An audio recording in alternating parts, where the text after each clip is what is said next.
for it to connect. Good evening, everybody, and welcome to another wonderful, amazing episode of the Fat Minute.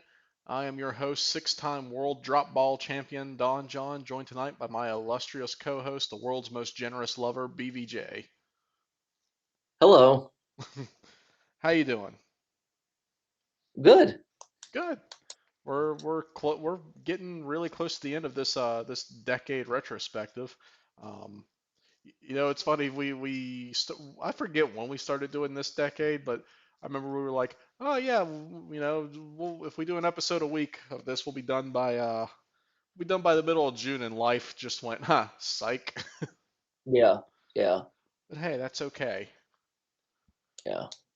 That just means we get Um, to stretch this whole deal out a little bit longer.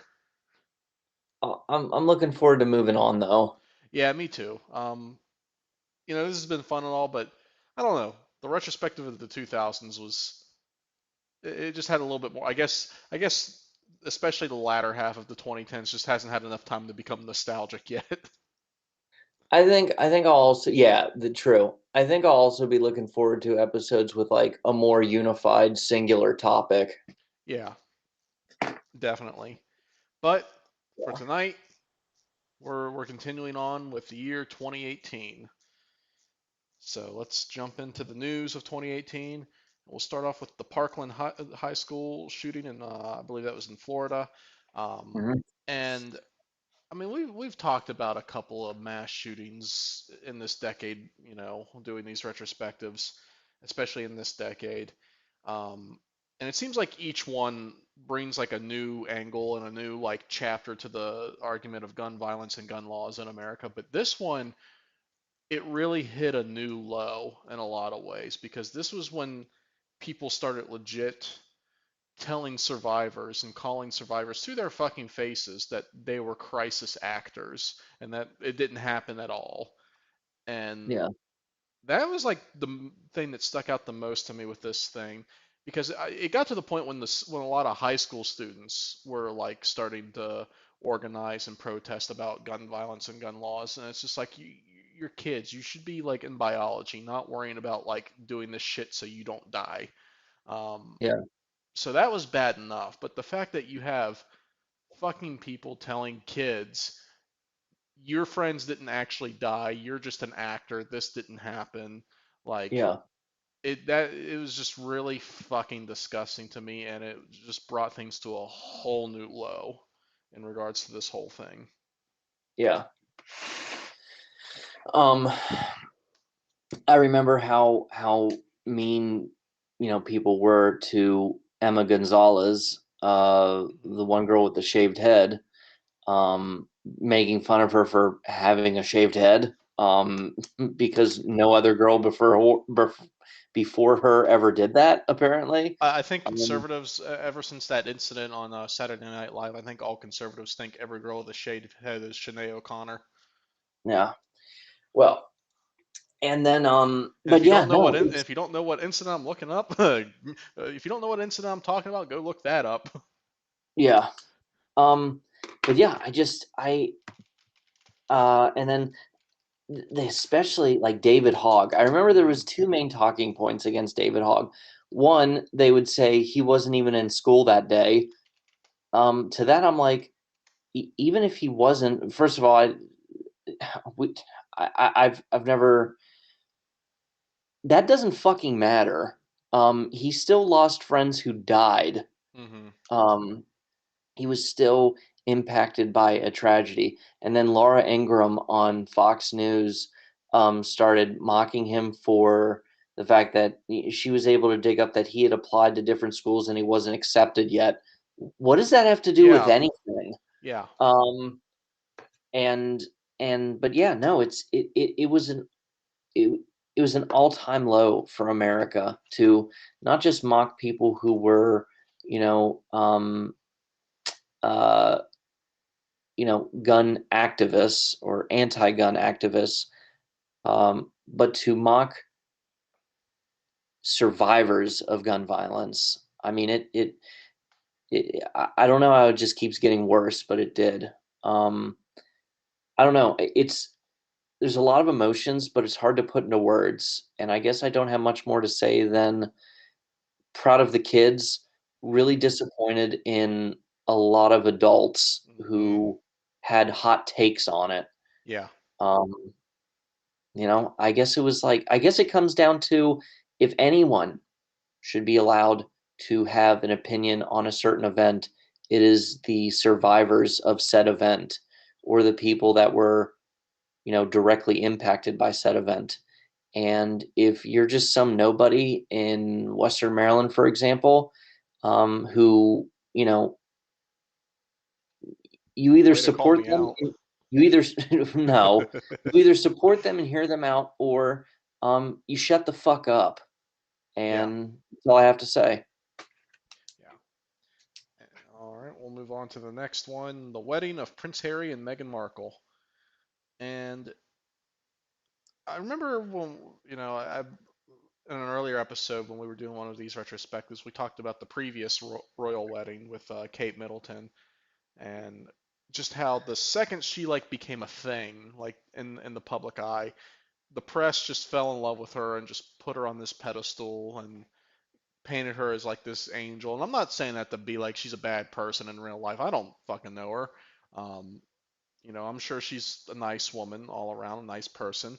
Um, but I mentioned that to contrast the second Meghan Markle entered this picture and became, part of the public eye. Polar opposite from the fucking get-go. Like, Hmm. whereas Kate Middleton could do no wrong, Meghan Markle could do no right. Like, and it was just immediately from the get-go, like the press and just were doing anything they could to paint this poor woman in any sort of negative light. And of course, considering that Meghan Markle is mixed race, there was a lot of accusations of racism as the reason behind that. And then, of course, the people who were doing the giving her the bad press were saying it's not about her race, but it's like you would look at like I remember seeing side by side comparisons of her doing the exact same thing as Kate Middleton, like side by side comparisons. Even there were even like moments where they had like pictures of them doing the same exact thing and articles of that thing by the same organization, same newspaper, Yeah, same press organization and everything. And they would give Kate Middleton praise for doing it and give Meghan Markle shit for doing it. And it's just yeah, like, if it's not about her race, then what is it about then? Like, what has she actually done? And they tried to say it wasn't about race, but I legit heard people, when they were gossiping about it, I legit heard more than a couple people say, I would have thought the royal family would have wanted to keep the bloodline pure. And Ooh, yeah, if that's not enough to make you go yikes, I don't know what is. Um, yeah, and it's just really a shame that it happened, and it just really split that family apart. That Prince Harry and Meghan Markle both fled to the U.S. and they're just like they don't want anything to do with that family now. So it's a shame to see something like that happen to anybody. I mean, yeah, it was like observing a gender swapped role reversal of Get Out, but with more twists in it. Hmm. But yeah, I mean, should it really be that surprising that there's racism around the British monarchy? Um, I guess not. no. Um, but yeah, no, it's just I I know it's hard to talk about it just in the year 2018 because it didn't happen until later, but I mean the interview between them and Oprah Winfrey um was really disheartening. Um, just I don't know. I don't know. It's just one of those things where it's like, it's shitty. It's fucked up. But I'm glad that they had the courage to leave, to just get out of it. Um, and it just reminds me of one of the dumbest tweets of all time, being that it's mathematically impossible, according to Candace Owens, it is mathematically impossible that racism could have played a part since she is only what 25% black and her child would only be 12% black, and it's like, what are you talking about? Um, I forgot that every racist carries a calculator on them and does some quick percentages before they decide whether or not they can harass somebody. But yeah, I Yeah, don't know. Just more disappointment in the human race. that's a light way of putting it. Yeah, Well, then we'll move but on to the last. Oh, do you have something else you want to add? no, you're good. All right, well, then we'll move on to the last news event of 2018, the North Korea US summit in Singapore. First time that the leaders of North Korea and the U.S. had, ever met in person. And it's kind of a damn shame that the president we had was the one who set that record. Mhm. And just the kind of the background to this thing. I mean, I remember shortly before this, North and South Korea were having meetings and talks, and like, for the first time since like that peninsula had split, they were talking to each other, and there was kind of like like hopes and talks of finally maybe getting some peace in that region. And it the main thing that really stuck out to me when that was happening was like, is anybody else concerned that North and South Korea are talking and the U.S. isn't even at the table? um, Yeah. is anybody else concerned by that? But Hmm. then this happened. North Korea and the U.S. met, and it's I really don't know what to think of this meeting. I mean, on the one hand, it's great that talks were opened for the first time, finally. But on the other hand, I mean, I just don't think it really accomplished anything. I think Donald Trump got way too much praise by too many people just for the fact that the talk happened, because I was just like, what did he actually do? Like, I had somebody legit try to tell me that Trump deserved the Nobel Peace Prize for this, and I was just like, but what did he do? I mean, Yeah. I mean, Yeah. I know there were talks of, the Korean Peninsula, going through the process of denuclearization and, stuff like that. But it's just like it didn't actually happen, though. I mean, just they still very much would very much like to throw a bomb or two over here if they could. Um, so it's just, I guess on the one hand, it's nice that talks happened, that the table was open, but it just didn't accomplish anything at all, and it, it just makes me go, what the fuck was the point? Like, Yeah. Yeah. Was this before or after they were having their Twitter war with each other, where like Donald Trump tweeted out that he called him like fat and whatnot? I don't Was know. this? I feel like that might have been like shortly after. I don't know. It all kind of blurred together. Yeah, that's my problem. I don't know if he did that before, but I mean, yeah, he was like really trying to antagonize him. Yeah. Um, and I don't know, that shit just made me so nervous. I mean, like just the image of them standing right next to each other in front of both their respective flags. Hmm. To go back to like 2014, 2012, 2010, and just show anybody that image so they could be like, what is this? Yeah. Um, but I do know that like the whole day, and I'm sure they only met for a day, but the whole day they were meeting, I know, we always enjoyed roasting them, and in a way we almost rooted, not rooted, but we almost awaited the next dumb thing he said. But that entire day I was like, if I ever needed a whole day where I needed you to not say something stupid, it's Hmm. today. Like Yeah. I need you to not fuck up when you talk today. Right. Um, but yeah, I don't. I'm just I, I'm just glad we don't. I'm glad that's just a thing that can't happen right now again. Yeah. Um, you know, And uh, that was another thing about it. Like, I don't know how I want to word this, but like the meeting was set up without any sort of like preparations made at all. Like it really just seemed really just slapdash thrown together. yeah, Like it felt like we were going in there with no sort of, you know, um, advantage or anything like that. And I'm just like, what is the point of this thing and what did it accomplish? Hmm. Yeah. I didn't feel anything from it. I I don't know. That guy just makes me so nervous. Both of them do, Yeah, but I was about to say you're gonna need to clarify a little bit.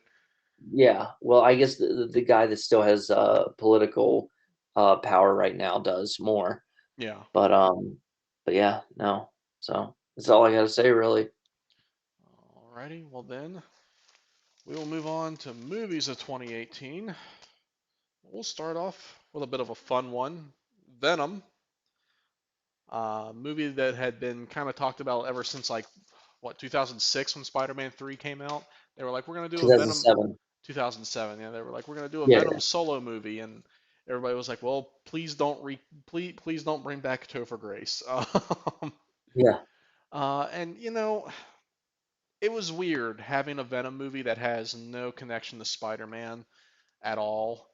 Um, but just from the get-go, I just got the sense that everybody involved with this movie, from Tom Hardy to directors, writers, everybody involved with this movie, really enjoyed being a part of this movie. And I think when you watch it, it shows. Like you can tell Tom Hardy's having a fucking fun time in this movie, which is great. And I will say that I think the people behind this movie loved Venom, the character, way more than Sam Raimi ever did. Like, even though this movie lacks that Spider-Man connection and that connection to the greater Marvel universe, it it still is very true to the character, much more than Sam Raimi was. Um, like I like how this movie really um, did a much better job with presenting the symbiote of Venom and Eddie Brock as two separate entities and minds, and having them like converse and argue with each other on stuff. That was great. Like the character wise, movie knocks it out of the park in my opinion. Plot wise, it's very like it's just loud and generic and just kind of whatever. Overall, it's a pretty mediocre movie. Um, but with the sequel coming out here in a couple weeks, it actually got pushed up. And you know what? It look I just based off the trailers, I think it looks awesome. I mean, it really is the movie they should have made the first time around, but it looks awesome. They got the perfect dude to play Carnage, and so I'm looking forward to seeing Woody Harrelson as Cletus Cassidy. But Venom, the first one, it's all right. It is what it is. And I mean, there's been talks since this movie of getting Tom Hardy's Venom in the MCU, which if they manage to make it happen, I'd be all about it. I, to this day, have still not seen Venom. I decided when I was seeing the trailers that it was a skip. Um, I just, I mean, I thought like Venom himself looked cool. I mean, minus like the big white logo on his chest. But when I first saw him in that, I think it was the second trailer that Mm-hmm. premiered where, he said, "We are Venom," and the Mm-hmm. guy screams and the trailer ends. I was like, okay, yeah, yeah, looks like Venom. Yeah. But when it came to that first teaser trailer, I thought it was absolute garbage. And I'm not talking about it is a teaser in every sense of the word. Like, it was just showing footage that could have been from anything. Yeah. It really reminded me of a fan made YouTube trailer uploaded in 2016 for a movie on IMDb that didn't come out for another like 4 or 5 years. Yeah. It really had that energy going for it. As far as the movie itself, I just genuinely did not give a shit. I was proud of myself. It was Transformers 4 and 5 all over again. I was very proud of myself that I was able to be like, you know what? I'm good. I don't have to see every single thing that comes out. And I saw the end credit scene. The wig was absolutely terrible, but the casting itself, I was like, all right, that's pretty solid. That's pretty good. But I had to side with what you said and what I heard Michael say it before too, where it's like, why didn't they just make that movie? Like, I didn't need to see like Riot or Rampage or whatever he's called, Mm-hmm. um, and who's played by a really good actor. The sidekick from um, Nightcrawler, and he's also the main character in Sound of Metal. Riz Ahmed, a terrific actor. And when Hmm. I saw that he was in that, I'm like, dude, like, is the director your cousin or something? Like, did you owe somebody a bet? Did you owe somebody a favor? Like, why are you wasting your time with this? But yeah, so I mean, if anything, there's a good chance I'll just watch the second film, um, and never bother with the first film, mainly because like I already know the gist of the majority of it. I still did theater checks. I had to, go in a few times. It's mostly been spoiled for me. I'm surely not going to see the second one in theaters. Like I'll wait until it's streaming on whatever. But yeah, knock knock, let the devil in. Of I mean, course, go ahead. I got to give them credit on that. They did bring back the trend of the music video that takes place in the same universe as the movie it's for. Yeah, yeah. I mean, hey, you know what? In all honesty, if you ever have just like a random day where you just got like 2 hours to kill, you got like nothing to do, and you're just bored, I'd say go ahead and watch it. Like you could still have, it's still a movie you can have some fun with. There's still some, Mhm. there's still a decent amount of great moments that you can have a good time with in it. But that's just my opinion. Cool. Wow, that didn't feel backhanded or anything. Man, I already gave you my answer. You're a real buster, you know that? Yep. All right, well, we'll move on to next movie that came out in 2018, Ready Player One. That was a big popular movie that unfortunately I missed. I didn't see it, still haven't seen it to this day. It's just another one of those movies on that constantly growing to-do list of mine. Um, but like I remember there was a lot of hype around it, and then it happened, and then I just literally heard nothing about it ever again. Yeah. Yeah. Well, so I guess maybe here's your chance to return the backhand, but I guess what I would tell you about Ready Player One is what you just told me at the end there about Venom. Like, if you have some free time, if you have a couple hours, go ahead and watch it. It's still a fun time. It's enjoyable. But yeah, no, like I I know that the book is very popular, especially in like, you know, nerd and geek fandoms. But Hmm. I mean, the whole thing is very much like a love letter to the 80s and the era of Back to the Future and Nintendo and whatnot. Um, I had no hype for it. I remember like the teaser trailer that came out, and I was like, wow, it looks too CGI-y, I guess you could say. Yeah, Like, but then like it's supposed to look like that because the parts where they're in the virtual reality are literally all CGI, and I'm like, okay, that's a little bit better than trying to do this hybrid of like, oh, it's live action, but not really, and it's like, no, you're just having it mostly be CGI, but if it's just straight up like, okay, this segment of the movie is completely CGI, that just seems a little more honest to me. I guess it's weird to explain, but no, I mean, like, it took me back to a time when it was okay for there to just be a single movie that was just fun for the sake of being fun, yeah. and it had like, a message of, friendship and always look out for your true friends, your buddies, and take care of one another, maintain that human connection. But no, I think it is a admirable movie. It's on one hand, it is kind of weird that Steven Spielberg made it because the whole IP, the property, the story is supposed to be attributed to Steven Spielberg. So it kind of seems a little egotistical that he got to direct the tribute to himself. um, it's like that meme of Kanye looking at a picture of Kanye and just smiling with a tear in his eye. But Well, but J.J. yeah, Abrams already did Super 8, so they didn't want to get him. okay. Well, that's fair. That's fair.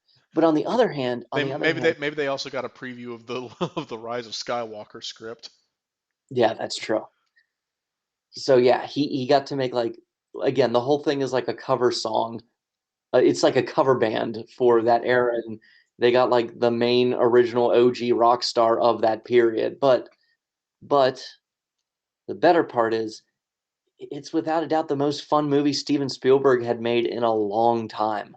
Like before then, probably the most fun movie he had made was Indiana Jones and the Kingdom of the Crystal Skull. And I'll let you think about what your opinions are on that movie to yourself. But yeah, that was probably the last time Steven Spielberg had fun because since then it was War Horse and Yeah, I mean, I'm sure this was a lot more fun than Lincoln.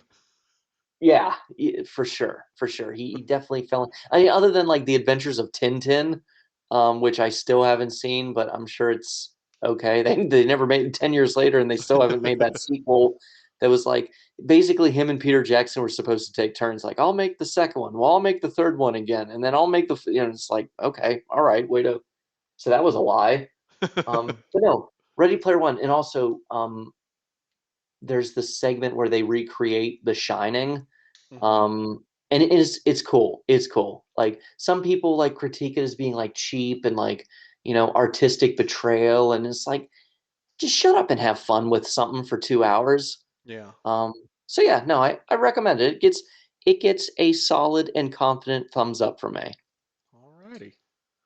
Well, then we'll move on to a movie we both can gush over, Halloween. Jamie Lee Curtis was the best superhero character of the year. Hey, I'll agree to that, brother. The Halloween 2018, I guess reboot or reboot slash legacy sequel, since it does take place after the original movie, but it retcons every other movie that came after it, which it was nice to just kind of go in with a clean slate, but not like go over the top like the Rob Zombie remakes did. I mean, the Rob Zombie remakes were really just. I only ever saw the first Rob Zombie remake, and I was just kind of like, "Yep, that's a Rob Zombie movie." Like it was Yeah. very whatever. Um, but this one really brought the series back to the roots that started the whole franchise. Like it got rid of the whole like mystical cult Curse of Thorn that got introduced with 4, 5, and 6, and it got rid of the all that nonsense. It's just very much like, hey, this Michael Myers dude is just like a weird nut job who just goes around and kills people, and the dude's built like a fucking tank, and nobody can seem to take him down. Yeah. Um, and you know what? It was simple and effective, and I like the whole premise of like, nah, he's they got it, they arrested him that night, and he's just been locked up in this place, hasn't said a word in like 50 fucking years, and like it just like that scene when he first gets out and like he kills that mechanic and takes his suit and he's just like dropping those teeth in the bathroom Hmm. stall. That Hmm. scene that scene fucking got me. Um, Yeah. and like I would definitely really love to watch this again, especially with the sequel coming up here in a couple weeks. Um, and then the third one comes out what next year or the year Yeah. after? Next year. Uh, Next year. Halloween well, ends. well, I don't know. I don't know, like with COVID, if they gotta like take it slower and it'll Right. come out in 2 years, but I'm unsure. Right. Um, I mean, it was just also really nice to get because they got Jamie Lee Curtis back, which was awesome because they had got Jamie Lee Curtis to come back to the series once before with H2O 20 years later, which Hmm. was an all right movie. It was, take it or leave it. And then they got her to come back again for the sequel to that, which was Resurrection, which was kind of a garbage movie in all honesty. And like Jamie Lee Curtis did not like that movie at all. Like her whole condition for coming back was you got to kill me in like the first scene, and they Yeah. did. Um, so if like this did her and her character a lot more justice than either of those movies, in my opinion. Because in H2O, she's still just like this. She's still the scared teenage girl who's like just running from this killer and doing what she can to save, you know, instead of the kid she's babysitting, her actual kid.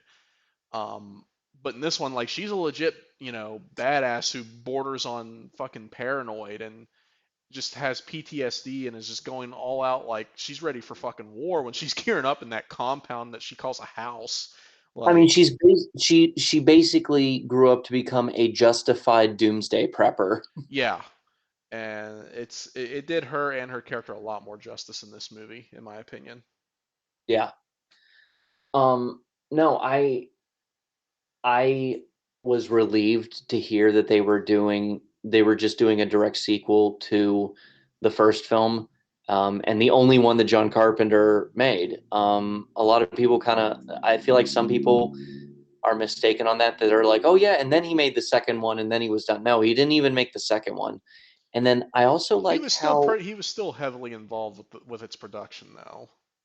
sure, and but that being said, I do like how, I mean, one, it acknowledged that even the original second film wasn't all that great.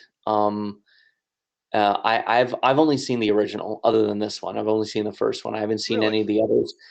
I just had this sense where like I didn't have to bother. You know, that Well, there's that. we'll have to sit down and watch them all sometime, including part three. Part three is an underrated gem.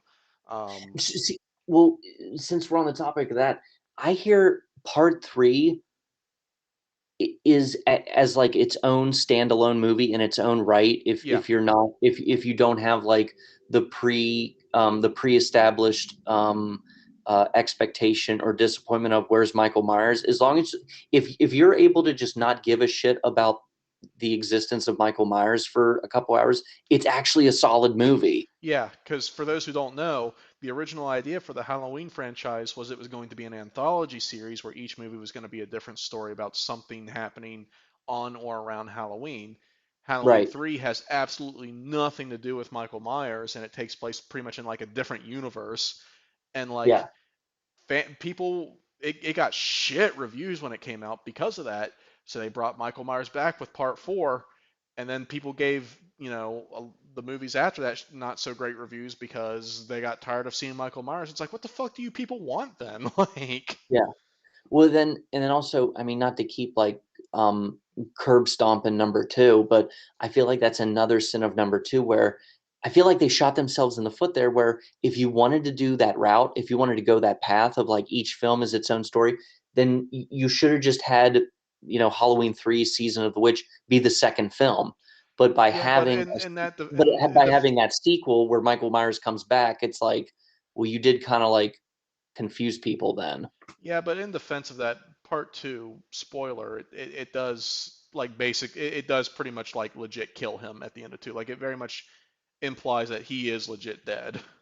Right. I guess 6 of one, half a dozen of the other, Yeah, but yeah, but we'll have to sit and watch the whole franchise sometime because like yeah. two's decent, two's good. Three is good in its own right. Hmm. Four is decent. Five is okay. Six is kind of a turd. H2O is okay, and Resurrection's a turd. Right. Well, that with that being accepted, um, I, I was just like, yeah, I saw the original, I saw the classic. I guess like I could just stop there because that was the one that received like universal like approval from even critics. hmm But and I do like how them going back to just the first one and only the first one reminded people of how there is nothing in the first movie that establishes that she is Michael Myers' sister. Like Yeah. they didn't bring that into it until the sequels came in. Um, and people kind of needed to be reminded of that. And that was in the very first trailer. They wanted to like drop that bomb right away. Like, I heard it was her brother. No, that's just some story that somebody made up. Like, I was like, okay, so this revival, this new film, now that we're finally talking about 2018 again, this hmm revival's like, you know, really, really like not giving a shit about the fan lore or whatever. Right. Um, and I thought it was good. I liked it. I thought it was solid. It was wonderful hearing a John Carpenter score again. Um, and it's like I think they handled Jamie Lee Curtis's character very well. Where it's like, and again, I didn't see H2O. I don't know what she's like in that movie, but to go through what she went through in the events of 1978, you would not grow up to be a normal person after that. Like Yeah. that would very much take a toll and echo and ripple throughout the rest of your life. hmm And I thought they handled that really smart. Um, and I guess just to wrap it up, my only critique of this film is there's a certain moment that like I absolutely hate. And it's when that one doctor like flip-flops and he's like, surprise, I'm obsessed with Michael Myers and I'm willing to kill a cop and I'm, Yeah, yeah, actually on his side, but I'm not. And I want to hear him talk, but like, and he kind of, long story short, he gets his head stomped by Michael Myers' big ass fat foot. And his head just smashes like a pumpkin. And I'm sure that was the intention, but aesthetically, I just thought that was really stupid because I watched that one. That's just fucking gross. Like even for a Halloween movie, I just thought like the original would have been a little more like classier than that. And two, I was like, that whole moment just felt like a Rob Zombie moment. Like that didn't even feel like a John Carpenter moment. That just felt like a Rob Zombie moment. And on the topic of Rob Zombie, I don't think white trash should count as a sub section of the horror genre. It's like ooh, it's so scary. No, it's just trashy. That's not the same thing. Like there's a yeah, difference between being suspenseful and thrilling and just being like trashy and gross and sleazy. Like that's yeah. not horror. Um, I don't know. Maybe he's a nice guy in real life, but his aesthetic and style just doesn't do it for me. But I don't I know. The am looking. quote on the topic of Rob Zombie, the quote previous guest Kyle Rayos. You ever just look at somebody and know they don't smell good? I just he just seems like the patron saint of um a trailer park thriller. um, Yeah. but but yeah. That was my Um, nickname in high school. Cheesy Pete's. Well, next movie. Mission Impossible Fallout. I have not seen any of the Mission Impossible movies. Um, just not really something that's ever been on my radar. It just kind of like to me especially the later ones, the last few just kind of seem like more intelligent Fast and the Furious. Mhm. It's they just aren't movies that have ever grabbed my attention or been on my radar. So I have not seen a single one of these. Well, I will say, without seeming condescending um, or condemning, you are missing out, my friend. It is an absolute blast. Um, I'm going to counter your Halloween offer with we got to watch these sometime. The thing There's is, what, five of them now? you can skip the first two movies and just go straight to three. Three is when it finally found its rhythm and beat. That was the first one produced by Bad Robot, and that was the first film of J.J. Abrams. And I know you have, I know how you feel about him right now. I Yeah. know how you feel about him right now. But this was his first film. This was before he pissed anybody off, and no, watch the third. Start with the third one and take it from there because a popular opinion is this is a franchise that only got better. Um, kind of like how people, really liked Fast and Furious 5, 6, and 7 more than the ones before it. Um, but yeah, no, this is probably like the Tom Cruise movies to watch. And it's, you know, yeah, the third one was J.J. Abrams. Philip Seymour Hoffman was the villain. He's probably still the best villain at this point. May he rest in peace. Hmm. But and then the fourth film, that one was directed by Brad Bird, and I know that you're a big Simpsons fan, Donnie. He a lot of his animation sensibilities bleed through in live action, and it's kind of fun to see. And then he just kind of, and then he just And kind then of, he made Tomorrowland, and then he made Tomorrowland. which was the best nap I ever had. And then the fifth film, Rogue Nation, was good. I think the two before it were better, but onto this one. I mean, Donnie, this film fucks so hard. Like Tom Cruise in this movie, when I hear Daniel Craig being like, "I need to retire," I mean, playing James Bond is starting to really hurt and stuff. It's like you pussy. Like Tom Cruise is skydiving from the edge of the atmosphere. And no, he really did that shit. Like Tom Cruise is absolutely insane. He's nuts. He is crazy. But when it comes to Scientology will do that to you. but when it comes to stunts, he is the real damn deal. Like the action in these movies, these are the best action movies of the last decade, of the 2000s even.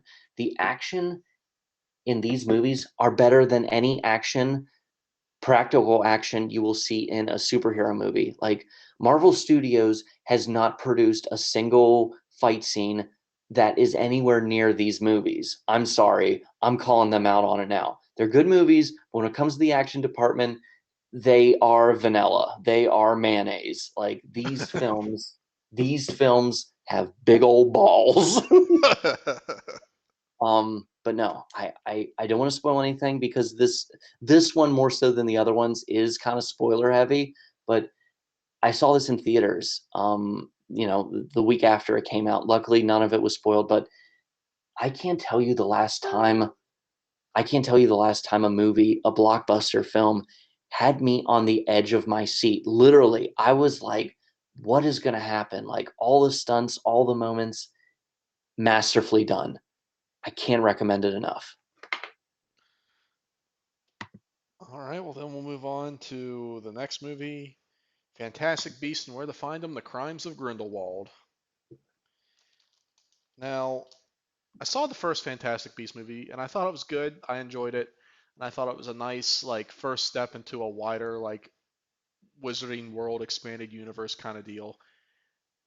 And they were like, okay, we're gonna make a sequel. I'm like, okay, cool, I'll totally go see it. And Crimes of Grindelwald is such a mixed bag for me, because I feel like from a plot direction standpoint, it is an improvement over the first movie. Like it's got much darker themes. We actually see Grindelwald like actually doing shit, and like that opening act where he fucking just straight up murders that baby. Like holy fuck. But then like there's a lot of like other moments where it just really like it almost becomes laughable. Like when he's taking huge fucking hookah rips off from a skull to tell the future. I'm like, what the fuck is this movie doing? Like, I know this is supposed to be magic and everything, but that was the silliest shit I've ever seen. And there's just like a lot of little things that just like when it starts inserting like characters and stuff from the Harry Potter books, like Professor McGonagall and shit like that. It's just like these characters, like it's like literally impossible for these characters to be here at this point in time. Um, it's just it is such a mixed bag. In a lot of ways, it is better, and in a lot of other ways, it is not. Um, so I really need to watch this movie again. I saw it in theaters, and then I saw it again like maybe a year after on HBO, and I still don't feel like I've fully digested it. It is a very mixed bag of a movie. Um, the third one is supposed to come out next summer. I'm interested to see how that one's gonna go. Um, but it's I know you got some opinions about this movie, so I'll go ahead and let you get into it. Yeah, I mean, I don't want it to sound like I'm coming for you or whatever, but yeah, I don't like these movies. I mean, this is like if you ever wanted to ask yourself, what if the Harry Potter universe had its own version of Attack of the Clones? Wonder no more. Um, I wouldn't go that far. I'm going that far. In fact, I'm pumping the gas even harder right now. It is the episode 2 of the Wizarding No, World. no. But That's the Half-Blood Prince, my friend. you're right. You're right. No, that's not fair. That's not fair because when I watched Attack of the Clones, there were moments where I felt genuine joy. Um, with this, I was just looking at a foggy toilet bowl that like 10 different people had shit in. But yeah, it's just one of those things where it's like this didn't even feel like a movie. I don't even feel like I watched a film. I just watched like shapes on screen move and make noise.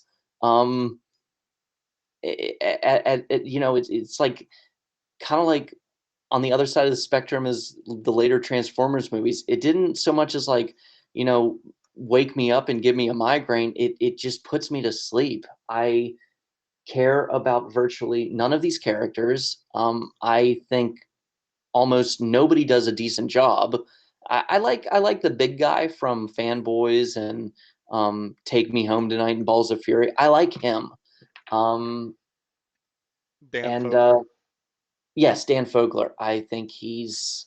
I feel bad for him because it's like, man, of all the the tentpole Warner Brothers franchises to be a part of, you get stuck here. And then with Ezra Miller, I think it's a waste of Ezra Miller because Ezra Miller is, as we saw in at him as the Flash, like he has so much more energy to offer than what he has here. And I guess you can say, well, that's him trying to have range. Um, I, I just feel like that's him just having no energy. Well, I mean, his Um, character, excuse me, his character is not exactly supposed to be dynamic. I mean, I guess I can't remember what his character is even supposed to do, but and then the one I that another thing that's like I really fucking hate the plot twist concerning Ezra Miller's character at the end of the movie that he's like that he's Dumbledore's brother or whatever. I'm like that is literally fucking impossible. I'm like I think J.K. Rowling outsourced the script to fan fiction writers. I I don't even remember that was a part of it, Donnie. Thank you Yeah. for reminding me.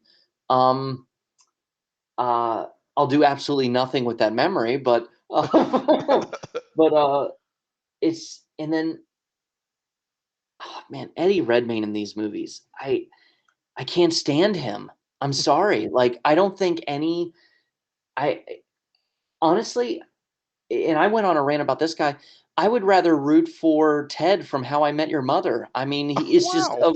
of main characters for me to just have such a lack of like for.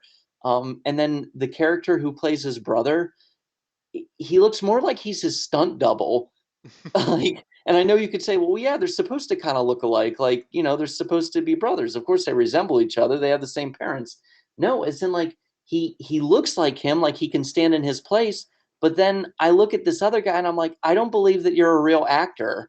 I I'm sorry. I know I'm really like I'm really I'm really like beating the shit out of this movie, but it had to be said. Um, so the Crimes of Grindelwald. If only the film was as bubbly and goofy as the subtitle. But yeah, um, you'll have to let me know what you think of the third film, Donnie, because life's too short, and I'm not spending my money on that. I thought you said you weren't coming for me. I'm not coming for you. I'm just not coming for this movie, as in I'm not fucking going to it again. let's move Oh, I on need to to calm down now. let's move on to the other the other joint project between Warner Brothers and the Depp family, Aquaman. Oh, yes, I agree with your sentiments the other day. Way to shoot yourself in the foot on two different franchises, WB. Yeah, they fired Johnny Depp from the Fantastic Beast movies because of the allegations. Even after they fired him after he produced proof that he was the one getting abused. So after he produced proof that he was innocent, they fired him and then said straight up said the fans, we're not caving the fan pressure when they started demanding them to fire Amber Heard from Aquaman 2. It's like, wow, somebody, it must be opposite day at Warner Bros. I'm convinced one of the fucking Animaniacs is actually running that company now. Um, but on the subject of Aquaman, I liked Aquaman a lot more than I thought I would. I remember seeing that first trailer for this movie and just laughing my fucking ass off at it. Like everything about it just looked so fucking goofy. And like I peaked when they showed Black Manta shooting those fucking laser beams out of his eyes. I'm like, that's a fucking Scooby Doo villain. That is the silliest shit I've ever seen. I don't know why. I don't know why out of all these comic book movies, that is the silliest shit I've ever seen. But I'm just like, that is a Scooby Doo villain. I'm sorry. Um, Oh, go ahead. I don't know, just his suit just made me think of that old like ghost scuba diver like guy from that like I think it was like the very first episode of Scooby Doo. You remember what I'm talking about? I know what you're talking about, but you're almost acting like this film, Black Mantis, didn't exist before this film. Like his suit is very comic book accurate. I'm aware of that now. I wasn't aware of the character's existence. That's why it was so funny to me. Like that is how little Oh, I knew listen. about Aquaman before this movie. Well, Because I guess you because I didn't because watch it, I but because I didn't give a shit this. about Aquaman. Well, I guess you didn't see the Super Friends, but yeah, he was in the Legion of Doom and the Super Friends. I might have watched an episode or two as a kid. It wasn't like heavy rotation in my Yeah. childhood, but yeah, like I wasn't aware of the character at all. So that's why seeing that in the trailer, it it caught me off guard and it looked fucking silly. Um, Uh, but Aquaman, like I finally saw it a couple weeks ago before we talked about the DC universe on the Ridiculous podcast. So I had a debate that we totally won. And Aquaman, it's a decent movie. I mean, there's a lot of moments where it's not even that the CGI looks bad on its own. It's that there's a lot of set design and aesthetic choices that make the CGI look way worse than it actually is. Um, like the best example I can think of is when they first have Arthur like chained up in the throne room, and it's just like all that bright white just everywhere. Just it is a really fucking ugly scene, and like distractingly so. And there's just mhm. there's a lot of scenes like that throughout this movie. But like, Well, especially if they're deep underwater, it's like where's all this natural sunlight coming from? yeah, yeah. But no, I liked it a lot more than I thought I would. It's a cool movie. It actually made me care a little bit about Aquaman. I mean, mission accomplished on that front. There are a lot of hammy and goofy moments in this movie, but I mean, hey, sometimes you just got to have a little bit, you know? Yeah, I mean it's definitely it's a goofy movie. Like Yeah. this movie is an absolute goober of a film. But it's like what Michael said. It's about as good as they'll ever do with Aquaman. Like Yeah. they won't make a better Aquaman movie than this. That I mean, like it's a superhero that has the same abilities as SpongeBob. There's not a lot to do with that. as of course as the guys who would totally beat in a debate would say, he doesn't talk to fish, he tells fish what to do. Um okay, nice double talk though. But I anyway, mean that's nice and all, but the terrorists are on land, so I don't know what he's gonna do with that. um but yeah, no, this film is basically underwater He-Man and the Masters of the Universe. Yeah. But it's a hammy movie. It hams it up. And you know what? I respect that. I would rather that than an Aquaman film that tried way too hard to take itself way too seriously. Um, I think Jason Momoa is a fun, charismatic character actor here. Um, And a fun I man. huh? And a fun man. There's so many stories of him just being a total goofball in real life. I He just seems like the guy that everybody wants to be BFFs with. Yeah. But yeah, I mean it's and then I mean the scenes that just absolutely wound me is especially when like the villain, King Orm, played by Patrick Wilson, who I know that you always say like Patrick Wilson's the last guy you would expect to see as a villain. I think that was the point. They wanted to go with like a Prince Charming type guy who's hmm just a villain, hmm but he hams it up so much, and you can tell it, it would have seemed impossible. It would have sounded impossible. Patrick Wilson probably had more fun in this movie than Jason Momoa himself. Like you can tell he's just having an absolute blast.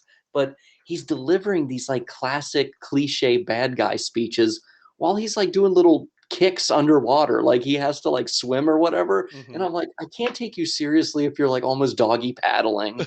Um, and then the scene where Nicole Kidman, you know, starts to cry a little bit, and she wipes it off her cheek, and she goes, "Where I come from, the current carries our tears away." And I'm just like, oh my god!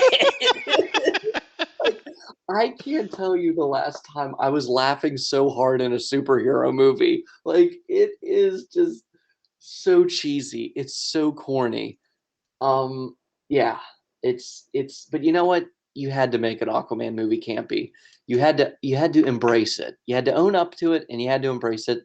And once again, this is about as good as they'll ever make an Aquaman movie. Um, so yeah, hopefully the second film will stay on the same level, the same energy.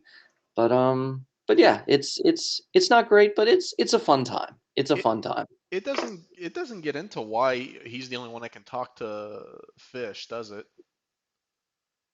I just thought it was about him being like the chosen one of like the lost throne, or I guess. some to do with the Trident, or Yeah.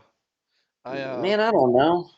He doesn't talk to fish. He tells them what to do. All right. Well, ISIS is really scared out in the desert about that. It's just one of those things where it's like, why does Bruce Wayne have like the most superior immune system above any other man on Earth? Like Because he he's just rich. does. Yeah, I guess he's just rich, but also like, I mean, that's Batman's real superpower is like he has a perfect immune system. How does that guy never get a seasonal cold or a sinus headache? Just a lot of vitamin C. I mean, you can't tell me that guy has a healthy sleep schedule. His sleep schedule is absolutely wrecked, but he never gets sick. That's why he didn't get COVID because he gained immunity beforehand by eating all those bats. I need this to move on. Then we will move on to the next movie, Bohemian Rhapsody. And I fucking, I was about to see this movie opening weekend, but I got stood up on a date for it, so I didn't go. And maybe that's why I haven't actually sat down and seen it since. Um, but I really want to because I'm a huge fan of Queen. And I mean, they announced this movie like what, 2010? And I remember when they first announced it, Sacha Baron Cohen was supposed to be Freddie Mercury, and I was like, "Yo, that's fucking perfect." Like, I'm not a fan of his movies too much, like Borat and Bruno and all that. I'm like, they're all really the same movie when you break it Yeah, yeah, down. But him as Freddie Mercury, no, that's fucking perfect. And then like a yeah, couple years went by, and they're like no word of the movie had been, nothing new on the movie, but they're like, no, we're still doing it, we're still doing it. And then finally, we got the news that he like dropped out of the movie over creative differences with the band. So I'm like, well, fuck, I guess that movie's never being made. But then they were like, no, we got a new guy. I don't want to butcher his name, but the lead actor from Mr. Robot. Um, and they got him. I'm like, all right, that could be just as good. And from what I heard, it's a pretty solid movie. I definitely will have to sit down and watch it, and I really do want to sit down and watch it sometime. yeah. Um, it's an entertaining movie. It obviously has it takes a lot of liberties historically. Hmm. Like for example, there's a scene where, and you can tell the other members of the band had a lot of creative control over the story because there's moments that Freddie Mercury's the main character, but it seems biased against Freddie Mercury, where there's a scene where he wants to have his own solo album and they're like, how can you do this to us, like, but what the movie fails to mention is that at that point when Freddie Mercury was trying to have his own solo album, other members of the band had already done their own thing. Hmm. So that's a very unfair piece of information to omit. Yeah. um, as and as far as Rami Malek, I think there's a lot of moments where he does do a really good job, and then there's other moments where he just, I don't know if he deserved Best Actor for this movie because I want to say there's a difference between giving a thoughtful performance and just doing an impression of somebody. And there's a lot of moments where he's not giving a performance as Freddie Mercury, he's just doing an impression of Freddie Mercury. And then even like the reel that they used at the Oscars when they were like, doing the actors who were up, um, his Oscar reel is just a scene where it's his silhouette at a piano and he's lip syncing to Freddie Mercury. He's not doing his own thing. He's not singing in actuality. He's lip syncing. And I'm like, that's not acting. That's lip syncing. Like, it just seemed unfair in a way because and I know this guy, went on to not be a good example of a human being, but when Kevin Spacey played Bobby Darin in the film Beyond the Sea, he's really singing those songs. Like that's Kevin Spacey singing, and he had a pretty damn good voice. In fact, I would dare say some of Kevin Spacey's covers were superior. Like him doing Splish Splash, like that sounded better than Bobby Darin himself. And I guess those are my main feelings on Bohemian Rhapsody. It's entertaining, but I feel like ultimately its execution is a little problematic, to say the least. All right, we'll move on to the last movie of the evening, Deadpool 2. And I finally sat down and watched this last night. Been meaning to for a while, and I finally did last night. And it's weird. As soon as I finished it, I messaged you and I said I feel like Fox like cut the budget on this movie, which you informed me that the opposite was the case. They actually increased the budget, but something about this movie, like and you had told me it was not as good as the first one, but not only is it not as good as the first one, I would say it is like it's probably a couple steps beneath the first one. Like I would agree with that. Yeah, they're like first off, the CGI just really seems to take a downgrade in this movie. Um, like there's some shots like close-ups of Colossus's face where it just doesn't look right. Same thing with Juggernaut, and like when Juggernaut and Colossus are fighting each other, like their movements are just really weird and kind of jerky. Like it's something about it just does not look right. And I just noticed moments like that with the CGI throughout the whole movie.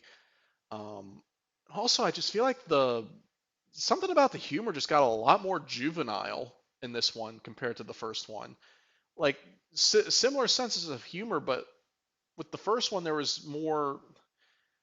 I guess there was some more wit behind it, whereas this one it just kind of felt like just a lot more randomness, and that combined with a lot of the camera angles and the cinematography, like there's a lot of this movie really feels like like one of the films in the Scary Movie franchise.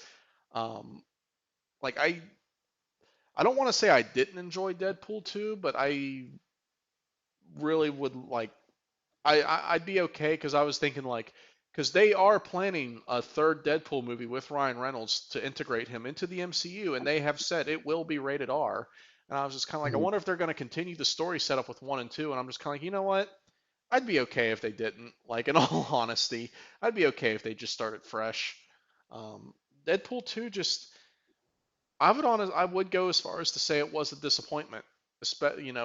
After watching Deadpool 1, like I've mentioned before, I'm not a huge fan of Deadpool the comic character because I kind of feel like he's written for sixth graders. But the original Ryan Reynolds Deadpool movie, I feel like had a lot more intelligence to that kind of sense of humor, and then Deadpool 2 just kind of regressed itself back to that um, those juvenile themes. And also that fucking kid that he's trying to save the whole movie, Fire Fist. He was fucking annoying. Near the end of the movie, I wanted Cable to fucking kill him. He annoyed the fuck out of me. And then Cable just kind of feels like whatever. Like, and I think this is Cable's just kind of a whatever character by default. Like, Cable's been around for like 30 fucking years, and I bet even hardcore fans would be hard pressed to tell you what Cable's powers actually are. Um, I mean, it's just there's just a lot about this movie that just did not do it for me. I mean, yeah, this is one of those rare times with a movie where I'm right there with you. Like you and I seem to be on the same page with this movie. Um, I think like when it comes to if the first Deadpool is a solid A, this film's a solid C. I Yeah, wouldn't call it like a failure, but it's just whatever. yeah. Um, it's and this film reinforces that classic age-old moral of sometimes less is more. Um, with the first film, like there was less to it, but it just felt like there was more to it. And with this film, they do the whole time travel thing. They do like the Terminator plot, and there's the big prison riot, and the It Juggernaut also there. rehashes a lot of the jokes from the first movie too. Yeah. Um, and well, the director from the first film like stepped down. Like he like I don't know. I can't remember the exact reason why. I don't know if it was because he wanted it to be even bigger or he didn't want it to be bigger. I don't know which one it was. I don't know if like they wanted to do more and he was like, no, let's just keep with the less is more approach, or if he wanted to even go bigger and all out and larger than life and they didn't. I can't remember why he stepped back, but you can feel his absence. And then Ryan Reynolds helped pen the screenplay for this film. Hmm. And I think like one of the final drafts was primarily his influence. And you can just tell Ryan Reynolds was feeling like fan pressure of like, oh, I have to be like, you know, I have to go all out on being myself, like he Hmm. really was feeling himself, I guess. I don't know. But it it lacks the pleasant surprise that the first film had. The first film was at a disadvantage, but at the same time it had an advantage. You're still there, right? Yeah. Okay, I did. There's a thunderstorm going on where I am, so I just wanted to make sure we didn't lose each other. But the first film had like that great presence of pleasant surprise aspect to it, where there's very little reason why that first film should have worked out, but it did. Like that first film should have been a failure, and it wasn't. Hmm. In this film, there was more of an expectation with it, and I, again, like I don't want to talk in circles. I guess it just lost some of its magic. It just didn't have. It couldn't capture lightning in a bottle all over again. So I guess that's it. And yeah, no, the first film is definitely way funnier. Yeah. So and Josh Brolin as Cable, that sounds awesome. Like when you first hear that, when you first heard that they were going to do that, you're like, oh, that's awesome. And then when you finally get to see it, you're like, yeah, he was cool, I guess. Go So back to being Thanos. yeah, yeah. So I'm really interested to see what they're going to do with Deadpool in the MCU though. I like that video they put out recently where they had Deadpool and Korg. yeah, Yeah, I forget what they were like watching and reviewing. Um, but that was a funny little video, and I'm like, okay, if that's the kind of stuff we can expect from MCU Deadpool, I'm for it. yeah. And they said it will be a rated R movie, which that was the main thing when Disney bought Fox. A lot of people were like, oh great, so like Deadpool's not going to happen anymore, and if he is, it's going to be PG-13. And they were like, no, we're going to keep doing R-rated Deadpool. I'm actually okay with the one fan idea or request where Ryan Reynolds' Deadpool should become the new cameo in place of Stan Lee. Yeah, I would be Deadpool all about that. Deadpool's randomly in like the nearby store that sees what's going on through the window, Yeah, or like he's just like the cameo character. I'm and and completely fine with that. and the thing is, like, Ryan Reynolds would be fucking down to do that. Yeah, I mean, one, it would be the easiest money he ever made, Yeah, and two, it would be very on brand. yeah. So yeah, I'm for it. But yeah, I'm definitely down to rewatch the first film. I'm completely fine if I never see the second film again. And I know it sounds like I'm trashing it and saying it's shitty. I'm not. It's just I'm just painfully, numbingly, painfully yet numbingly indifferent towards it now. That's where I am with both of those movies. Yeah. Well, then we'll move on to TV of 2018. Just got three shows that started in 2018, and they were all on Netflix. I think this is when Netflix really like started exploding with having original content. Um, because this is like right after Stranger Things really blew up. But we got My Next Guest Needs No Introduction with David Letterman. This is like the first thing he did after he got done with the late night TV career. Um, and I never really watched Letterman that much. I don't really watch late night TV that much in general, like Leno and Letterman and Conan and all that. It's just not really something I really watch a whole lot of. But I liked this series, and I mean it's still going on. They just did a third season, but I like it a lot. Like it's really interesting seeing David Letterman in a much more intimate interview setting as opposed to what he was always doing on late night. And I mean the first episode was with Barack Obama right after he his term as president ended, and just you got like both, you got the whole spectrum with the people he interviews on the show, because first episode of season one is Barack Obama, and then the last episode of season one is Howard Stern. So you really get the whole spectrum. But it's really interesting just seeing David Letterman in that kind of setting, and just the interviews he has with the people he has on. Um, Hmm. and then second show is Everything Sucks, which I enjoyed it. It was a show about a group of high school students in the 90s, just trying to do things that high school students do, figuring out their identities, their sexualities, their relationships with each other. It was a really interesting episode, and it was really cool seeing a show like that with the 90s as the backdrop of it. Um, it did have a lot of like it did fall into a lot of the tropes of that kind of genre. But once it finds its identity and its beat, it really like picks up. And it's a shame it got canceled after one season, especially since the season ends on a cliffhanger. I really would have liked to have seen a second season, but I enjoyed the episodes we got out of it. And then Hmm. third one is Chilling Adventures of Sabrina, and I need to go back and finish. I need to go back and watch the last season, but the first three seasons of this show are really fucking awesome. It's a shame that it ended because it was supposed to get a fifth and I think a sixth season, but it got canceled because of the pandemic. But I remember when they announced, it was like, I was like Sabrina the Teenage Witch as a Satanist. Like all the witches are Satanists. I'm like, oh wow, fucking try hard edge lord. I was just like, that's gonna be so stupid. That's gonna be so cringy. And then I watch, I was like, holy shit, this is fucking awesome.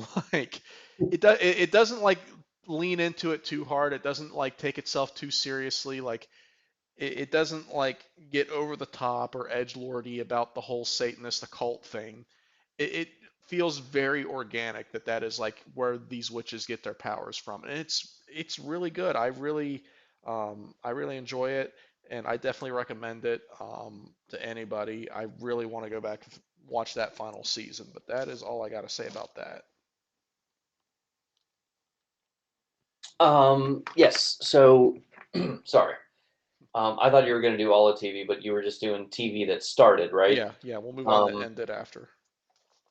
so yeah, with TV that started, my next guest, I still haven't seen a full episode of it. Obviously, I've seen clips from like when he interviewed Barack Obama. Hmm. Way to start out with a bang there, but Right? but I did see a lot of the episode where he interviews Kanye West, and they're in Kanye West's studio, his clothing studio, Hmm. and the one thing that just stuck out is Kanye West is like going on and on about whatever. He's just talking about whatever the hell he's talking about. And Himself. David, and then David Letterman tries to converse with him. So David Letterman tries to tell like his own point of view or story or whatever. And Kanye West listens to him with the most bored out of his mind look on his face. And it's just like, Kanye West, you really only like to hear yourself talk, don't you? Yep. Um, but yeah, that's all I have to say about that. Like, I'll check it out eventually to watch a full episode. Um, and then Everything Sucks. I completely forgot that that show existed. I remember seeing like the little quick snippets of it. Hmm. It looked fun. Like, I would totally, I'll watch it eventually. I mean, it's kind of a, I guess it's kind of a buzzkill going in that like it it gets canceled. It Yeah. just ends. But yeah, no, I thought it looked cool. I was willing to watch it before, and I'll still try to now eventually. And then the Chilling Adventures of Sabrina. Once again, I was right there with you in the beginning, where it's like they're gonna make it real try hard edge lord, but Like um, Riverdale. would how much of it have you seen? Riverdale? No, no, no, the Sabrina. I have seen all except the last season. Doesn't it take place in the same universe as Riverdale? Yeah. And there is actually also a comic that continues the show after the last season, and there's a crossover comic with it and Riverdale getting ready to come out. And don't like Josie and the Pussycats show up eventually or something? I don't think so. Okay, because they're in Riverdale. I don't think they show up in Yeah. Sabrina, unless I'm Okay. forgetting that. I couldn't remember if it was just the same producers or if it actually did take place in the same like television universe. Same universe. Okay, that's interesting at least. But yeah, I'll check it out eventually. It's just my list is getting too big. Welcome to my world. As the truly wise Hannibal Buress once said on the Eric Andre show, they need to shut down production. Well, they did do that actually last year, but anyway, And we still they, didn't catch up. we still didn't catch up. So you know what? I'm going to shut up. But his quote was, "They need to like stop production for like a year because there's so much I haven't seen, but I'm never going to catch up." Um, so yeah, there's too much in my queue. But yeah, go ahead to what ended. All right, TV shows that ended in 2018. Star Wars Rebels. I've seen probably about a season's worth of this show, and I like it a lot. I plan on sitting down and binging the whole show from beginning to end at some point. It's definitely one of the best Star Wars animated shows. Um, it did start like the joke though because Darth Maul is in the show, and it takes place, between episodes 3 and 4 of the movies. And Darth Maul comes back, and it just started the joke of like Darth Maul will literally never fucking die. Like I made the joke one time where I was like, I can't wait until the next season where we get to see Darth Maul hit by the Death Star beam and live. Um, but he does finally, spoiler alert, like his as funny as it is, Darth Maul's character arc does have a very satisfying end in this series, and that's all I'll say about that. But Star Wars Rebels I did like a lot, and I do plan on watching it from beginning to end sometime soon. New Girl also ended in 2018. I've seen a handful of episodes of this show. I mean, Zoe Deschanel, she's funny. The cast dynamic is funny. It's never been a show like the few episodes I've seen. I've never sat down and watched them with full attention. They've always been background noises because my ex was watching it. But we have a episode about our favorite TV shows coming up, and you have tasked me with watching an episode of this, so I will finally have like a more fully fleshed out opinion of it by the time we get to that episode. Um, Another show that ended in 2018 is Adventure Time. I was a huge fan of Adventure Time when it first came out. Like I remember I saw commercials for it when it was getting ready to premiere, and I was just like, this looks kind of goofy, okay. And it hooked me. Like it just has a certain charm to it that's just really fucking silly, and you just fall in love with it. I will say there was a period for like a couple seasons where it kind of got its head up its own butt. Um, but then it kind of like got a little bit grounded back down to earth, and the latter half of it was good. I need to go back and watch that final season, and they're doing like random like I guess like TV movies that continue the story on HBO Max lately. Mm-hmm. I'll have to go and watch those. Um, but I enjoyed Adventure Time. And it was really weird when they announced that like, hey, this season's gonna be the last one. Like, there's just something about it. Was like, wow, that really feels like the end of an era. Um, but I enjoy Adventure Time, and I enjoy its quirky sense of humor. And the final show that we both love that ended in 2018 was American Vandal. Um, that first fucking season was some of the funniest shit I've ever seen. Like I remember when that show got announced and they put out that trailer, you and I had the biggest case of the fucking giggles for like Yeah. weeks leading up to the premiere of that show. We were just like, this is like the greatest idea ever. Like we were just like, we were Werner Herzog. This is cinema. Um, Yes. like, oh my god! And that first season is like, again, it is some of the funniest fucking shit I've ever seen. And it's just the concept and the premise of the show is just being a parody of those true crime investigation discovery shows taking place in a high school over who drew dicks on the teachers' cars. It's it's so fucking funny. Um, and then the second season, I watched like the first 2 episodes of the second season, never finished it. Need to go back and finish it. You've told me it's not as good as the first season, but I don't know. It still seems like it's still got a lot of legs to stand on. Mhm. So that's all I got to say about that. I also do want to mention. I noticed this. This is kind of like the time of like TV revivals because the X Files, Murphy Brown, and Roseanne all had like revivals this year, and they all ended this year. Um, I just thought that was interesting that there were like these classic shows that they were like bringing back around this time as well for different reasons. I mean, the X Files had a revival like a couple years prior, and those revival seasons are very hit and miss in my opinion. Um, and then the Roseanne revival, we all know why that one got canned after one season, I just, what did she think was going to happen? right? Well, hey, she thought the bitch was white. And then also, no, she didn't. Yeah, come on, Roseanne, we know better than that. And it's such a shame that that went down. Just a bit of a sidebar because if you go back and watch like the original Roseanne seasons, like one, it's actually really fucking funny. And if you go back and watch Roseanne when she was first starting out as a comedian, like she was actually really fucking funny, and there was like nothing like her at the time. And also, just the original Roseanne series was pretty progressive. Like it had a lot of progressive themes going on. So to just have like Roseanne turn around and become what she is now, it's really it gives you whiplash almost. Yeah. Um, but yeah, well, that's also another cultural event we missed out on was why Roseanne was fired. But I mean, we don't have to get into it. Y'all know what we're talking about. But Yeah. yeah, I mean, when that happened, she was fired. I was like, good, I mean, it took him a while to fire her. I think it took him a whole day. Like, Christ, she would have been banned from Club Penguin faster. But I I love the was just like, reference. I was just like, why the fuck ain't y'all laughing? Um, You have been banned for saying "Get the fuck out of my way, you big orange cunt."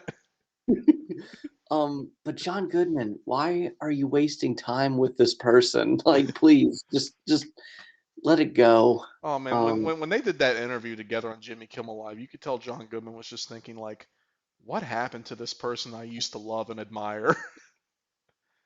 um, but yeah, Star Wars Rebels. I think I just watched like the pilot. I think we watched the pilot episode We did. together. We did. Yeah, it was just like we just really because it was only 20 minutes anyway, and we just randomly watched it. It looked okay. It looked fine. Um, but uh, I like the video of Freddie Prinze Jr. on a podcast being Yeah. interviewed where he like tells off toxic fans. I Yeah. love that. And then New Girl, great show. It's basically Friends, but it's actually funny. Um, so yeah, yeah.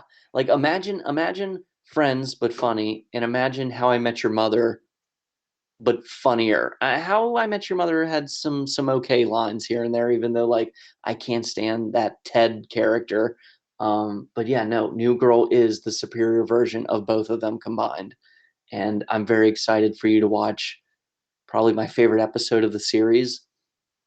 And then as far as like my thoughts on the series itself here now, it's good. The second to last season should have just been the final season. They do that thing where like the final season is only like it feels like half a season. They only have like 6 or 7 episodes, or 7 or 8 episodes instead of like 10 to 13 episodes. And yeah, it reached a point where it should have ended, but it just kept going, and Hmm. it's like just go ahead and end it. It's okay.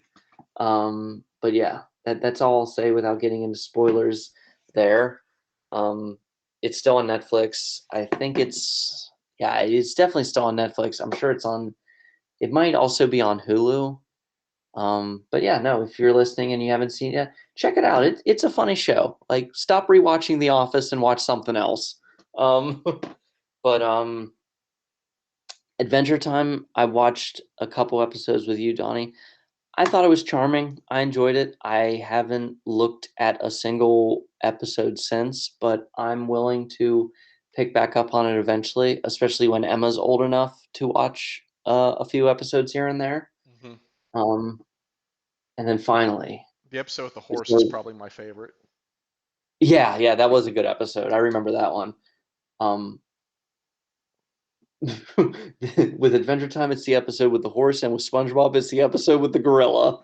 Um, but but finally, the show that I've waited so long to talk about, American Vandal, was one of my favorite comedic shows in a long time. Like, I absolutely adore this show. The casting is perfect, especially um Dylan. I forget what his last name is in it, but We call ourselves the Way Back Boys. we call ourselves the Wayback Boys because we go way Way back. back. um, it's Jimmy Tatro is his name, and he's the center of attention in the first film. Like it revolves around him. He is the suspect. He is the defendant, Hmm. and because of that, he's not in the second season. And it's like, well, yeah, why would they bring him back if it's about another case, another story? But you really feel his absence. Like he was just so perfect in it. I remember when I saw him for the first time in 22 Jump Street. He was one of the like he was almost a background character who had like a little more lines than a background character. He was like one of the football players, and he was good in that. And I was like, man, I got to see you again. And he was in this, and he knocked it out of the park. Like he is just you can't help but wonder, are you just playing yourself? But um, this show is an absolute masterful work of art. It's just because we saw Superbad and we loved the backstory where Jonah Hill had to go to therapy because he drew dicks in his lunchbox. Yeah. And when we went to school in the mid 2000s, high school, in 2005 through 2009, it was popular to draw dicks on shit. And when this show came out, it felt like it truly was the voice of a generation. I was like, finally, they made a film. They made a show for those who survived dick drawings. Yeah. And yeah, I mean, this show will give you the case of the gigs more than anything else. Um, it's like, yeah, he does a really good Kiefer Sutherland impression. So this voicemail is actually you. You left the Kiefer Sutherland voicemail. Well, I mean, it was either me or Kiefer Sutherland.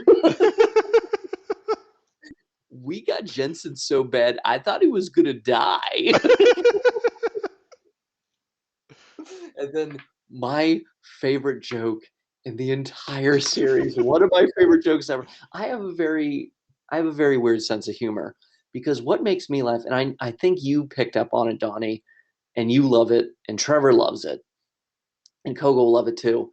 Um, is that I don't have a dark or morbid sense of humor. In fact, I don't like most dark humor. I don't like most mean spirited humor, bitter, petty, spiteful humor. I like weird, random little moments that just overshadow whatever the main overarching joke is. It's hard to point out. None come to mind right now, but we'll be watching a movie and there will be just this little detail. And that little detail, even if it was accidental, I don't know if it was done on purpose, it just overshadows the main joke for me. And then I become obsessed with that part. Actually, a good example would be in Chappelle's show when Mos Def shows up to the Deaf Man Poetry, and he's randomly dressed like a superhero, and he has a cup of coffee and a cigarette, and he's just screaming, "Are you ready for some poetry, motherfuckers?" Like that. That is funnier than the entire skit because we're like, one, why is he even wearing a superhero costume? Why does he have a coffee on stage? Why does he have a cigarette? Like, and Because then when he was stopping by before his shift, waving the sign for Liberty Mutual. yes, yes, it's the kind of humor that allows us to create our own little head canon and backstories with shit. But anyway, my favorite joke in American Vandal is when he's working for Postmates Yeah. and he delivers some fast food. And just Well, the the one best when he's the best part is the setup for it. When he's in the truck, he's like eating some of the front. He's like, "You want to make sure you only take like a couple, so they don't notice." yeah, and then the guy's like, "Hey, can I have some?" And he goes, "No, no, man. If you take too many, they notice." And he's like shoving them in his face, like whole Yeah. handfuls. And so finally, finally, he goes up. Stop, stop, shut up! Don't make me laugh. He goes You're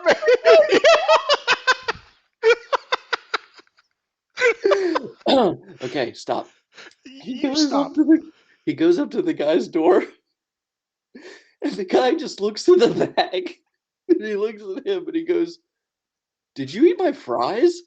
And he doesn't flinch. He doesn't stutter. He just looks him dead in the face and goes, Yeah. Like I I laughed at that until I was blue in the face. I had to pause the episode for like 15 minutes because I absolutely fell in love with that little moment.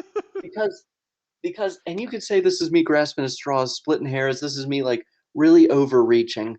That moment summed up so much about his character because I just love the irony of he's willing to lie about so many things in life. He's willing to lie about all these other things that he doesn't end up getting away with. But then there's this one thing that he could get away with if he tried. He could have just been like, "Hey man, like I just pick up the bag with your name on it and I deliver it. Half the time, I don't even know what's in the bag. I just deliver the food. I have a name, I have an address, I have a bag, and I just go there. You're looking at the wrong guy." But instead, he's like, "Yeah, fuck it, you caught me." Like it was me. It was me. But he's willing to lie about so many other things, and that was just so beautiful about his character that like he really was an agent of chaos. He really was just a dog chasing a car. And it was also sad how, like, because of that, because he was always caught in his lies, he thought that he would be able to be caught in his truth.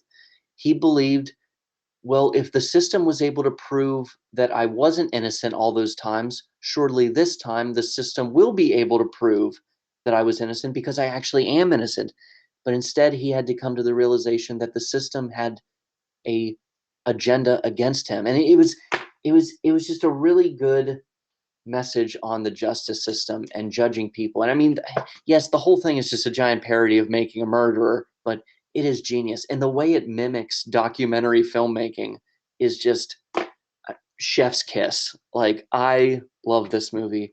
I need to calm You down. mean TV show? I watched it. I watched, fun fact, I watched the second season all in one sitting. I uh I love how after like his innocence gets proven and he's allowed to come back to school, he has like this moment where he realizes, oh wow, I have been a dick this whole time, so I'm gonna try to do better during my last 2 weeks of school. Oh my Um, god, yes, I love this joke too. Go ahead. when they're sitting in like history class, the teacher's just like, this such and such was caused by what? And he like raises his hand, Dylan, the War of 1812. No. Like the way the teacher says it, like he's not even just like no, that's that. It's actually it'll just straight up, no. Like he can't believe that he gave that answer. No. But he was trying. Yeah, He was actually trying. And, the teacher just and shot him the fuck down. the one part also is like they had to do like the CGI recreation of the summer camp, and they have those Yeah, two stick yeah, figures to reenact out the hand job, and it's yeah. like it's so unnecessary. It does not progress the plot at all. Like, you could have just had two stick figures sitting right next to each other being like, "Oh, this is where they did the deed," or whatever. But no, they had to have the little animation of one stick figure giving the other stick figure a hand job. And It's when just they and when they put out that trailer, like you might say the second season's not as good as the first season, but when they put out that trailer and you and I saw the profile picture of the turd burglar, we screamed. they literally just photoshopped the poop emoji on Robert Stack. Like, no, but hold on. Don't misinterpret. Don't mistranslate me here. The second season is still enjoyable. It's just that first season is so magical. Like, but props to these writers and also like the marketing team.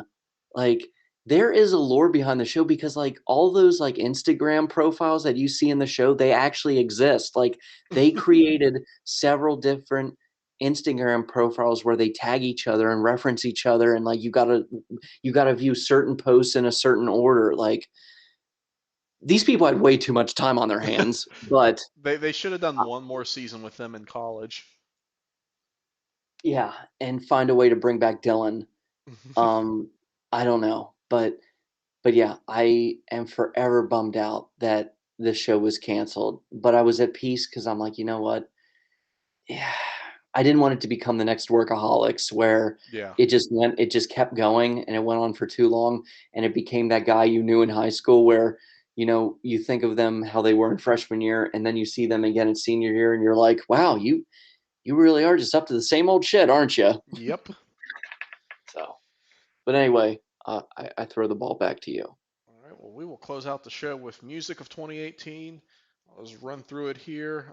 This is America by Donald Glover. The thing I remember the most about that song is like how mad conservatives got about it in the music video for it. Which, I mean, the song itself is okay.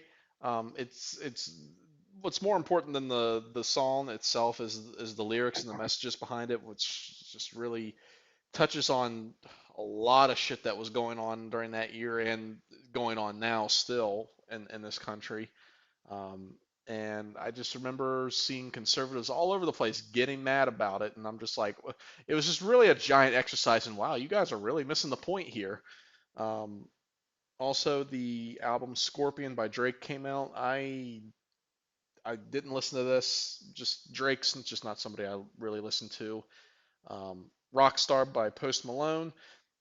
The two main takeaways I took from this song are one, I can't understand what the fuck he's saying, and two, this song really just sounds like every fucking song I've ever heard in every bar and or nightclub ever. It just sounds very generic. Um, Africa by Weezer. I mean, Weezer's just a band that is famous for how mediocre they are, and this song continues that trend. Like the second it was over, I immediately forgot about it. The song is very in one ear, out the other. And then Thank You Next by Ariana Grande. I am not a fan of Ariana Grande at all. Um, Nothing against her, it's just not my style of music personally, and this song just didn't really connect with me at all. So that's what I got to say about music for this year. Yeah. So This Is America by Childish Gambino or Donald Glover. Um, a really good music video. Very profound, very, I mean, it's hard hitting. And yeah, but this this music video it's really the music video more than anything else Mm-hmm. because it's the visuals of it that really like, but yeah, I mean, it was a Rorschach test for how people reacted to it. Yeah. And I remember one kid I worked with who, oh my God, just he was a good kid some other times, but then in this time he was like, I just think he's trying to make money off of it. And I'm like, trying to make money off of what? What's been going on? And I'm like, what are you talking about? With police brutality. And I'm like, oh, so you are acknowledging the existence of how the police are out of control right now? No. Um, I what? Ugh, you, you, you almost had the point and then you tripped over it. Um, and then Scorpion by Drake. I mean, the song In My Feelings, that is the song that famously has him saying, Kiki, do you love me? Um, but yeah, no, and then Nice for What is another one. I I've heard that Drake's probably super problematic in real life. But some of those songs, like I gotta admit, especially a couple of these songs, like they get stuck in your head, man. Like I don't know, they get pretty boppy. Well, maybe not boppy, since a lot of them are slower, like depressing. Not even depressing. I don't know. Drake's kind of hard to describe. He's kind of like the anti Taylor Swift. Whereas with Taylor Swift, the cliche, stereotypical Taylor Swift was, we are never, ever, ever getting back together. Whereas Drake is like, please, let's just try one more time. Um, then Rockstar by Post Malone. I just remembered how this would be the song that Emma would fall asleep to, my daughter. She would be in the car crying and whatnot, and Gabby, this by chance came on the radio, and she calmed down and fell asleep. And it's like, of all songs, she is calmed by Rockstar by Post Malone. And the radio edit is almost unlistenable because they're bleeping out every other word and skipping it out. So At that point, it's and like, well, why do you even have it? yeah, what's the point? What's the point? Sean, it gets on Sean's nerves where it's like Ovid up what rock star. And then Weezer by Africa. Um I think more than anything else, a sign of the times was that my wife worked with people who were under the impression that Africa was a new song. It's like, oh wow, yeah, it's like the song Africa by Weezer. And like they weren't even aware that it was a song from the 80s. And then Thank You Next by Ariana Grande. A great music video that like does Mean Girls and Clueless, I think, was another one. But yeah, that's the one where she dropped a few bombs on her exes, including Pete Davidson. Um, but yeah, I mean, Ariana Grande is what people tried to accuse Taylor Swift of being. She's a little pot stirrer. She likes to Yeah, stir some shit. yeah. Um, Which I mean, but yes, hey, I'll give her the pass with Pete Davidson because I'm not my disdain for Pete Davidson knows no bounds. oof. But I don't yeah, like him. that's all I have to say. Hey, it's okay. It's okay. You have Pete Davidson, and I have the crimes of Grindelwald. Yeah, they're totally the same thing. All No, right. you're right, because the crimes of Grindelwald made me want to do what Pete Davidson got in trouble for. And you gotta be a little bit more specific than that. Okay. What's your quote though? Pete Davidson isn't funny. Yeah, Pete Davidson isn't funny. He's just ugly and on drugs. For the record, I have no personal beef with Pete Davidson. And I saw that stand-up special he did, and I was just like, wow, you really think you're hot shit, don't you? But Hmm. that is our show for tonight. Good show tonight, and next week we will hopefully close out the our retrospective of the 2010s with 2019. What a fun year! Um, Very kind of sort of hard to feel nostalgic for that year already. right? Yeah. Although it's weird, like right now, just now thinking about it on the spot, it kind of feels like it was a lifetime ago. But then yeah, like I feel like I'm gonna have this that kind of sentiment that you just mentioned once I start like building the list for that episode. Yeah. I'm just relieved that we don't have to talk about 2020 for at least like 9 years. Yeah, I'm okay with skipping that for now. But that is our show for tonight. And if you tuned in late, missed this episode, we will be live on Spotify, Apple Podcasts, Google Podcasts, and Pandora tomorrow. Um, my name is Don John. You can follow me on Twitter, Instagram, Facebook at Don John Laughs. You can follow my co-host BVJ at Puka Saucy on all those same social medias. And you can follow the Fat Minute at Fat Minute Radio on all of those same social medias. So on that note, thank you, fuck you, good night.